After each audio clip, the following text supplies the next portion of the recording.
Perkenalkan, nama saya Yosani Romlini, NIM 18030301, semester 6, kelas C, Prodi Sosiologi. Baik, materi yang akan saya bawa pada saat ini tentang makroekonomi korupsi.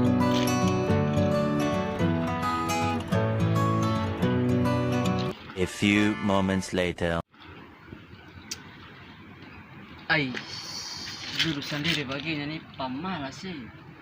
Soalnya orang sapi malas sih. Ini siapa ini? Roger nih di mana ya? Bisa kesini sendiri sana. Kita nih mau tanya dia tentang materi tadi tentang makroekonomi korupsi ini. Dia di mana ya? Panggil dia dong. Panggil Roger dong. Roger ya, tadi cari lu, ternyata lu ada di sini kok. Berarti lu ada di mana kok? Kenapa lu cari-cari beta? Soalnya tadi beta beli asam beta di sini. Kenapa?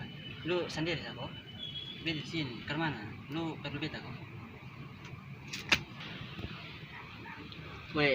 Lu masuk kota lu bisa bersini saya, lu di sini sama kayak apa kok kayak orang hutan saya. Masuk ke sini saya supaya lebih terang.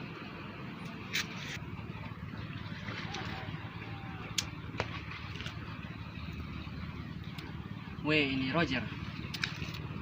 Tadi kau belajar tentang makroekonomi korupsi ini, masih ada ingat bayang-bayang kok.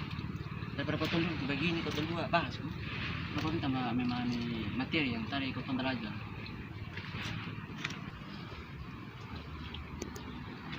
Yang tadi belajar tentang makroekonomi korupsi. Masih ingat. Lu mau bahas nama kau dulu bahas. Menurut lu makroekonomi Indonesia itu tangkap apa? Yang tadi kau belajar itu makroekonomi korupsi ya. Itu makroekonomi korupsi itu peran pemerintah tuh terus sangat dibutuhkan untuk bisa meletakkan fondasi ekonomi pengembangan. Yang dimaksud dengan pengembangan tuh yang pengembangan yang terjadi tanpa infrastruktur publik yang membangun dan memfasilitasi pasar melalui penyediaan pertahanan nasional, transportasi, sistem perlindungan hukum atas kepemilikan pribadi dan ide-ide yang dapat dipasarkan, pendidikan dan penelitian dasar, dan mata uang yang stabil. Itu sih yang tadi beta masih ingat sedikit tentang makroekonomi korupsi. Kalau lu coba, lu apa? Oke bagus, tadi berarti belajar lu ada pemahaman, lu pahami materi. Kalau untuk beta lanjutan dari lu materi tadi ya. Untuk pada tahap awal perkembangan pemerintah juga mendirikan bank dan perusahaan pertama, seringkali dalam kemitraan dengan pemilik pribadi. Masalah mendasar dari ekonomi sektor publik adalah bagaimana cara mengatasi pemerintah untuk menyediakan barang dan jasa dengan cara yang menguntungkan sebagian besar warga negara ketimbang kepentingan pribadi para politisi dan relatif kecil kelompok pendukung terpenting mereka. Kinerja pemerintah nih dalam pertumbuhan ekonomi negara nih dia sering mengecewakan. Betul kosongnya, lu pernah rasa kosongnya. Kalau lu lanjut lah ya, kotong saling berbagi pemahaman. Itu memang yang lu omong tadi tuh biar pahami sedikit di situ berlanjut ya.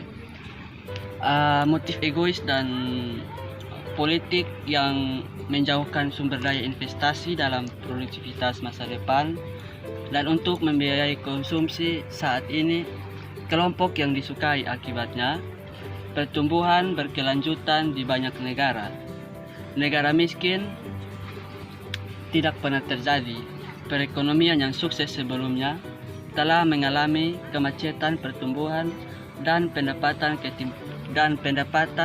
ketimpangan meningkat. Memperluas program asuransi sosial di negara punya lintasan hutang publik kalau mau dibilang. yang mendapatkan beban fikal yang berat bagi masa depan generasi. Itu sih yang tadi beta tangkap sedikit. Coba lu bagikan lu pemahaman sedikit lah. Kita saling berbagi. Oh, dari lu pun lanjutan pemahaman yang tadi tuh, beta juga tadi ada pikir begitu Jo, yang lu pun pemahaman tadi tuh. Itu dia karena dari yang lu pun yang bisa merusak beban berat di masa generasi itu tuh bisa menciptakan kondisi krisis fiskal yang dapat mengirimkan ekonomi ke dalam resesi atau ke dalam hal yang lebih buruk lah. Kebijakan pendidikan di negara maju untuk sekarang ini mungkin salah mengalokasikan sumber daya manusia investasi, berkontribusi pada perlambatan pertumbuhan ekonomi dan kenaikan upah tidak sama rata begitu. Jadi sebagian tuh terjadi karena motif egois dan sebagian karena dong tuh tahu ada banyak perhatian dan pendanaan difokuskan pada persiapan kuliah dan perguruan tinggi. Meskipun dalam ini hal nih tingkat pendaftaran dan kelulusan di universitas tahun yang keempat nih belum signifikan meningkat. Itu semua yang lu omong tuh memang ada saling keterkaitan juga. Dari yang standar yang tadi lu omong tuh, itu tuh sadar tuh bisa menurunkan standar yang diturunkan seperti yang dialami sekolah menengah dan perguruan tinggi. Dong tuh komponen konsumsi yang semakin besar. Biaya kuliah meningkat lebih cepat dari pendapatan pada saat ini. Yang sama kita, keterampilan yang lebih diperoleh menurun. Jadi dong ini lebih mementingkan biaya kuliah nih dong kasih tinggi, kasih naik begitu. Tapi untuk kotong pun keterampilan tuh sonde sebanding dengan apa yang kotong kasih begitu. Sonde sebanding dengan harga uang besar, harga uang yang kotong kasih. Mungkin itu yang bisa beta pahami. Yang kecil mayoritas dari setiap kelompok usia yang memperoleh gelar lebih dari 4 tahun adalah yang utama adalah alasannya tingginya rata-rata kembali ke perguruan tinggi. Mayoritas dari setiap kelompok usia melakukannya banyak untuk hadir atau gagal lulus dari program 4 tahun. Dan karena bisa menuju persiapan penurunan perguruan tinggi di sekolah menengah, telah memperoleh sedikit keterampilan produksi untuk jatuh kembali. Ini sebenarnya ini dia pun dampak ini terlalu sangat buruk ya. 3. Saya mau tanya lu, kenapa pemerintah nih dong gagal memenuhi tanggung jawab dong, atau malah dong nih bertanggung jawab untuk kira pun tanggung jawab tuh kesonde terjadi begitu, malahan apa yang dong buat tuh lebih buruk lah.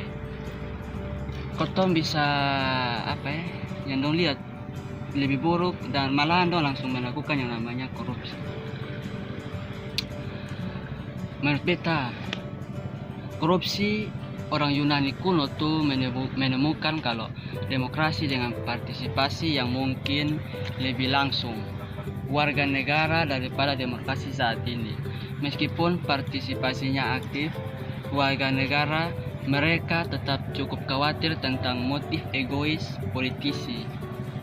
Aristoteles prihatin bahwa pemerintah dapat mengambil bentuk yang menyimpang, di mana keputusan penguasa didominasi oleh kepentingan pribadi. Jadi itu tuh yang yang membuat dong nih selalu merasa kurang dengan apa yang dong punya. Padahal dong tuh memiliki apa yang dong punya. Karena hanya ingin harta yang banyak, dong mengambil keputusan untuk korupsi dalam hal yang kecil. Ya, itu so yang tadi lu omong tuh. Dari ini materi yang bisa tangkap dari awal potong bahas nih, yang tentang makroekonomi korupsi ini, beta beri kesimpulan kalau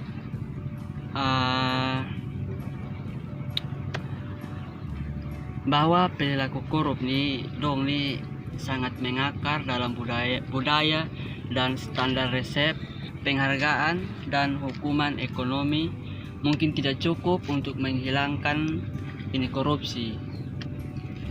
Dimensi budaya dari penggelapan pajak dan korupsi sejalan dengan penemuan yang luas tentang perilaku korupsi. Umumnya, orang peduli untuk jujur dan tidak hanya jujur. Jika dong bisa membenarkan kebohongan yang dong percaya itu jujur, mungkin dasar pembenaran sonde memiliki kejujuran. Pada gilirannya bergantung pada lingkungan.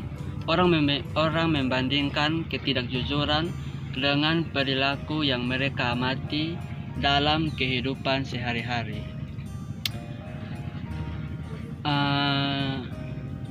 Pemodelan pendekatan begini nih, kotong bisa mencoba menangkap interaksi antara korupsi dan penghindaran dengan sebab akibat berjalan di kedua arah. Mungkin itu yang kita bisa simpulkan. Nomor 3 soal ini kotong bahas tentang makroekonomi korupsi. Ya enak sih, kotong bisa tahu banyak tentang makroekonomi korupsi.